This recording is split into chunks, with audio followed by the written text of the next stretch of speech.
Hey, deserving listeners, 90-Day Fiancé. My name is Dr. Kirk Honda. I'm a therapist and a professor. Since this is a psychology YouTube channel, know that all of this content may contain triggering material depending on your traumas, so watch with care. Let's watch. And I do feel resentful that he tested me, but he's making it up to me. Guess what? What? Mom is on her way. Okay. So let's get ready. I hope she likes me. Why wouldn't she like you? I'm just saying, babe, I'm nervous. Yeah, just be you. Okay.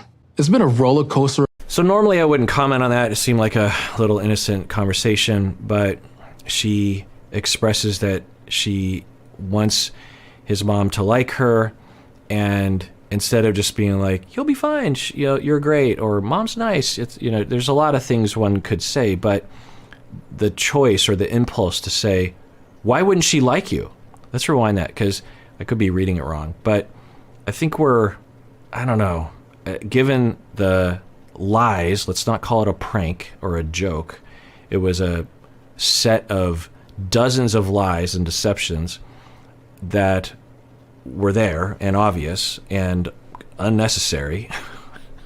And then, anyway, so in light of all that, and then how he was patronizing to her about you need to be grateful, talking down to her and all that kind of stuff, like all that tone, and then we hear, let's rewind that. Why wouldn't she like you? I'm just saying, babe, I'm nervous. Yeah, just be you. Okay. I wonder if he feels like, it'd be strange, that it was some kind of an accusation about his mom, that maybe she thinks that his mom is unreasonable or something. I don't know. Things change drastically too. Mm-hmm. And though we've known each other for 2 years, we only seen it, this is the 9th day, I think, of actually physically seeing each other, And on top of that, just want to do certain things, whether it's traveling all that. And stuff all that stuff stops. She'd be like, oh, we can just track the baby. No, you cannot. All right, so again, that language and this conversation, I think it's edited to look like this, but it's, I'm just going to say an extreme statement. It's treating Shaeeda like she's there to breed or something. It's really awful to say that, but it has this tone. I don't know if it's there or it's just edited that way. I don't know if the family has this tone, but maybe it's just Bilal, but it's this attitude of, because they asked her about having kids, and she had kind of an interesting response. On one hand, if you just took it verbatim, she was like, yeah, kids are great.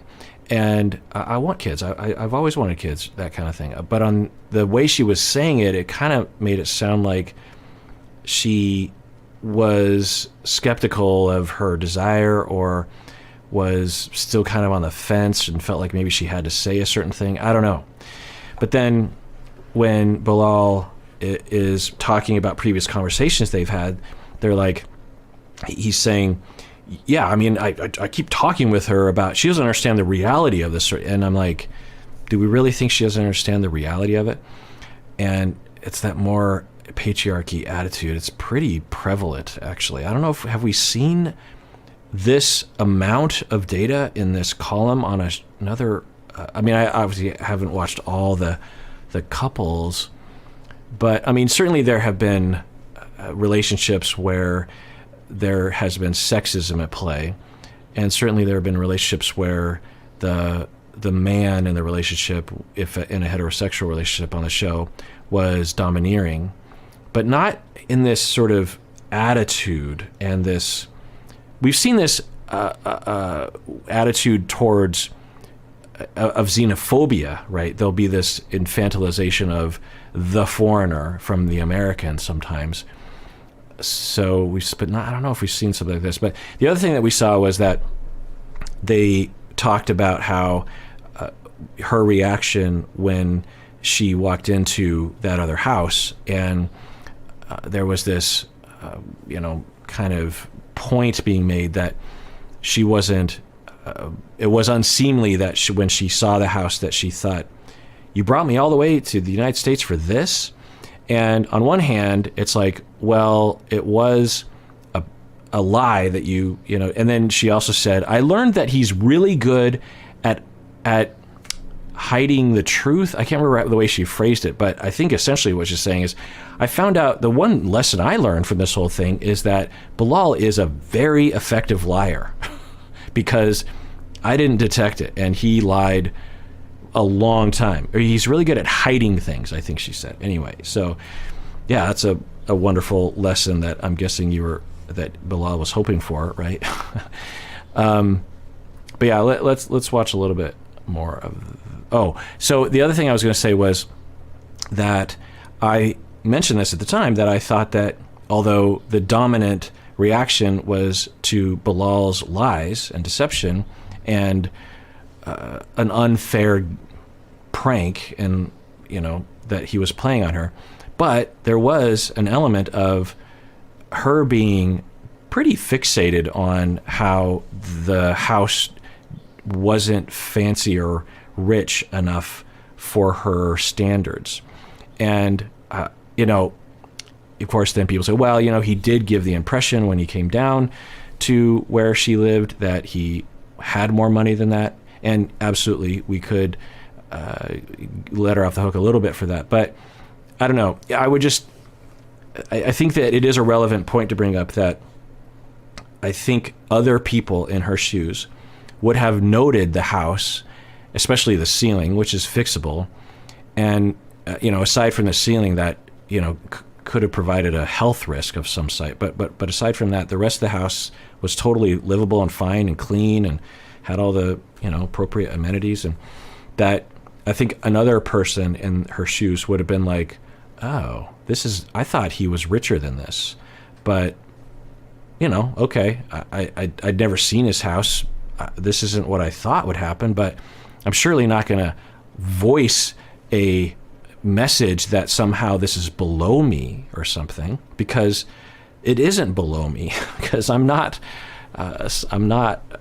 one is above a livable home like this is. So, I'll note that and as interesting, and maybe I can admit to myself I'm a little disappointed because I was hoping for a richer husband, but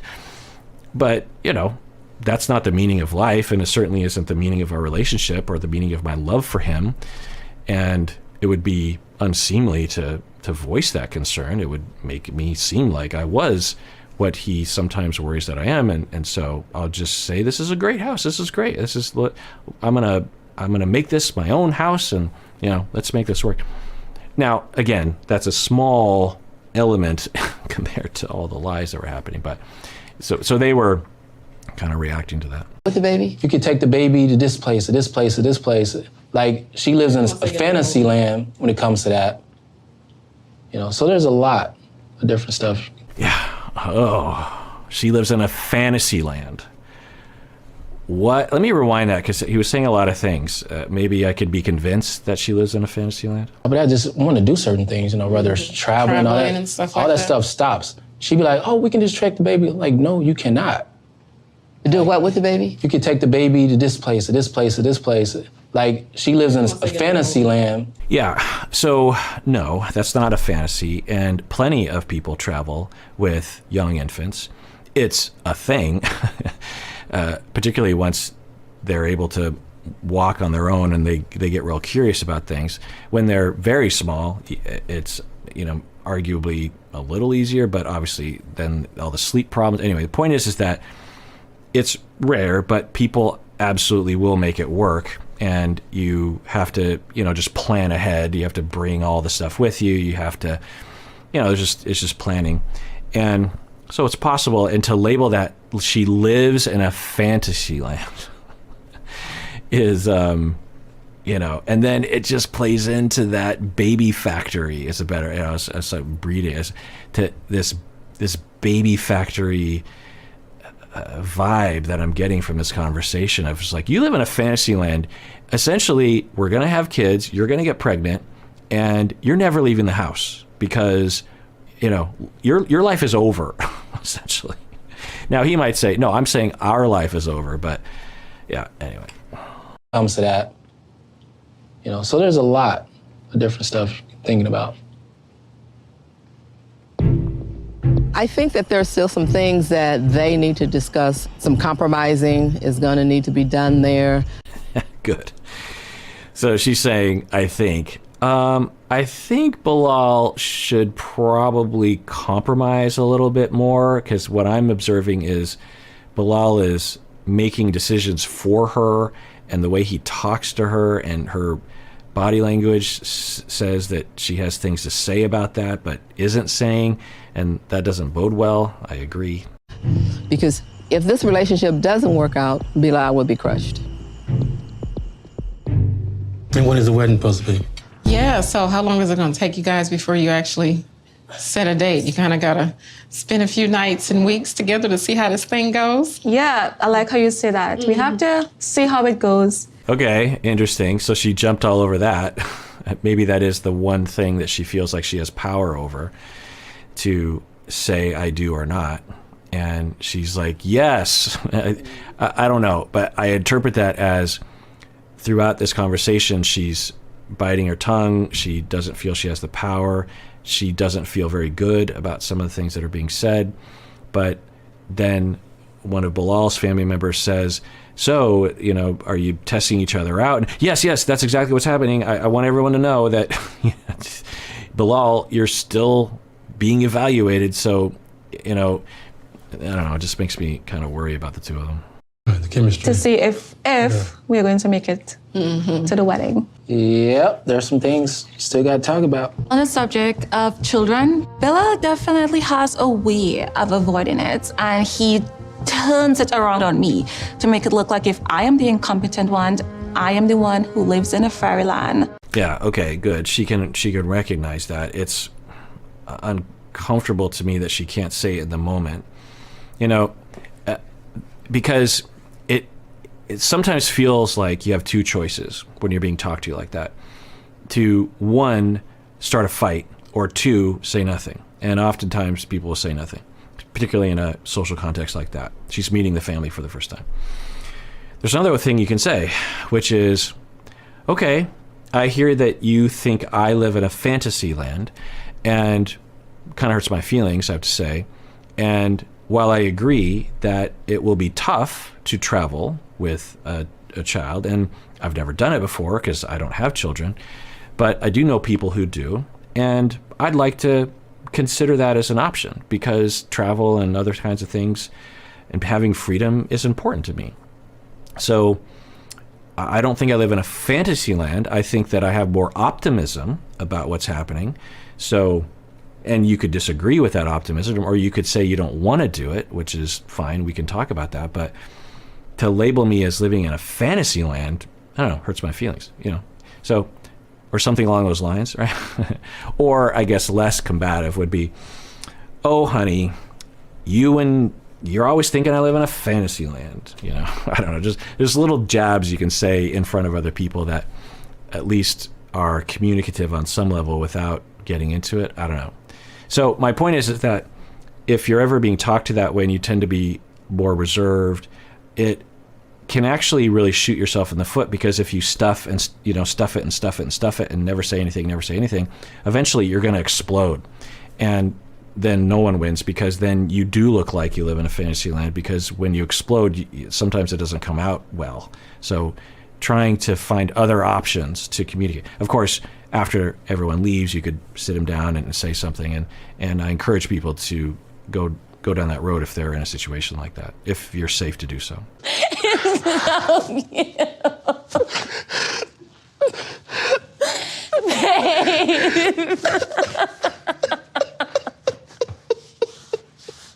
That guy! Like, he's looking at you.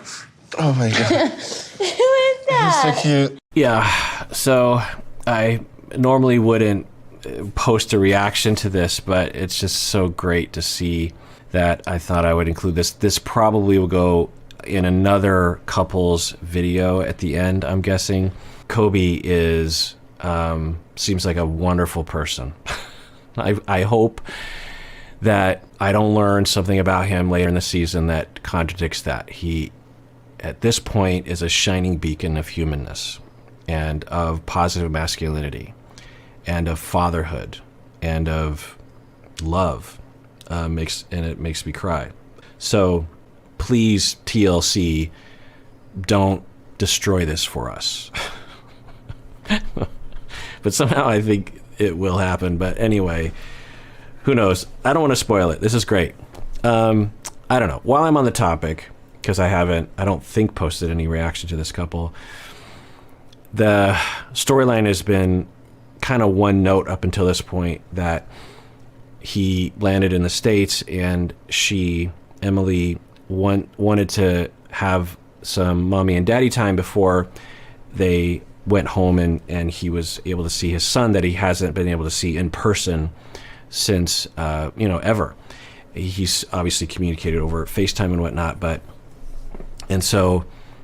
and she was saying that, well, I just want to have some alone time with him because I haven't seen him in person in so long, and it would mean a lot to me. And she, I think, even expressed some insecurity about what she called her mom bod, and that she wanted to just kind of make sure that they still had chemistry and attraction. And which, is understandable, but you would hope that she would tell him before he landed, to be like, hey, this is where I'm coming from, and you're going to have the rest of our lives together to see your child, but I'm going to be really insecure if we don't immediately have sex, which is essentially what she was saying, which is fine, and I guess some people would be like, why would you be that way? You could absolutely see some people having that notion, but of course you don't want to blindside someone with that. And then he was saying, well, but I've been waiting so long, and you're telling me I have to wait another day, like that's going to be really hard for me. And they negotiated it well, and he adjusted, probably rightfully so, because he's like, yeah, I mean, another day isn't gonna destroy the situation. So kudos to him for adjusting well. And then they connected and had sex, and it felt good, and it felt like a connection. For some people, not everyone, of course, they will connect deeply through sex, and their entire vibe of a relationship depends on that sexual encounter. And there's nothing wrong with that. This show often will portray these kinds of messages, and particularly when it's coming from a man, it's seen as some sort of creepy thing. And I think people are saying that about her as well. But we understand that we evolved to have sex. Not all of us asexual people seemingly were born potentially without that drive, and there's some possible evolutionary explanations for that you don't need everyone to procreate in order for a gene pool to survive, and it takes a village, so it helps to have maybe some individuals in a community who don't have children to take care of, so they can actually watch out for other things or do other kinds of tasks, or even take the kids off of your hands at times. But anyway, and it's not like asexual people don't have kids. I'm not saying that, but the drive to have sex is a common animal instinct that is obviously involved in procreation and passing on your genes. So why did I get down? Why did I go down that? Anyway, so my point is that we understand that we evolved to have sex for the most part, and that there are a lot of emotional connections with that and a lot of meaning in that, and that's okay. Now, you could say that it wasn't okay for her to blindside him with that. It wasn't okay for her to deny him access to his child for another 24 hours, but there's that. I'll also say that according to at least what we saw, these two seem to have a genuine connection and attraction, and that will help them as they move forward. We don't see any signs yet of any kind of problem, but this story is just getting going. But anyway, like I said earlier, he is a shining beacon of humanness that we should all aspire to be. In the moment, appreciating life, vulnerable, expressing himself, appreciating his child. Getting to meet Coben for the first time, I couldn't take it. Like, he was just so sweet. Like, I'm a dad today because of him. Like, it was just a very beautiful moment. Oh my God. He's so cute, like, seriously. Yeah, it makes me want to cry again. So this is what you want to see in parents, this unbridled love and, you know, oh my God, they're so cute. I'm overwhelmed. And, you know, that sums up parenting when it's going well, right? That's, again, you could argue we evolved to be that way. Either way, that just intense emotional feeling that you have when you're looking at your child and you just want to hold them and do things with them and make them happy, and it's just all of your neurons are in that direction. And he has been looking at a flat screen this whole time, and now in three dimensions, it's just, you know, you can just imagine the flood of feelings. And of course, it is often understood that women and mothers will feel this, and not often that it's understood that men feel it just as much. And he is exhibiting that, and that's great. He looks like his dad. I told you that.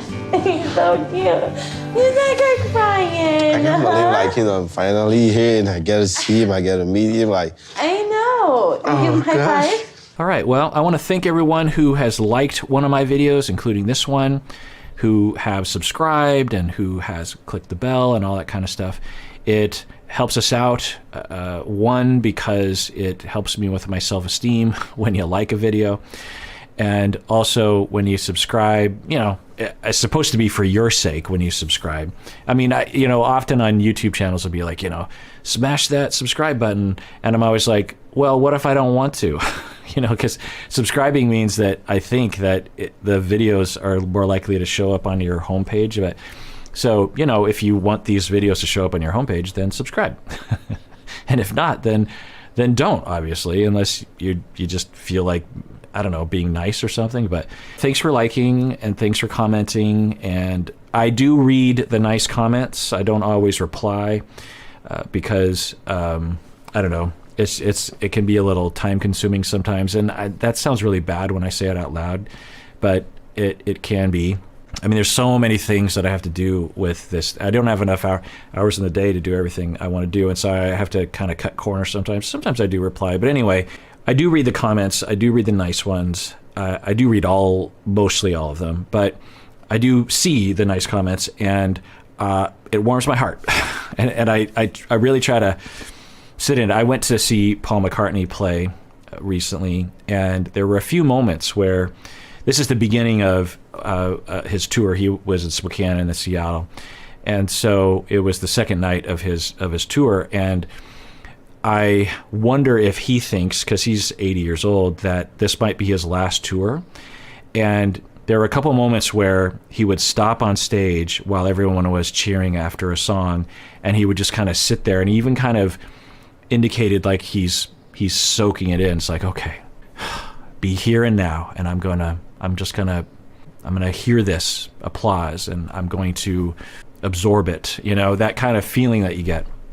And so that's what I try to do when I'm at my best. So stop and smell the roses and actually read the nice comments and let it in, because that's why you're doing this, is so that it's useful to people and people might appreciate it a little bit.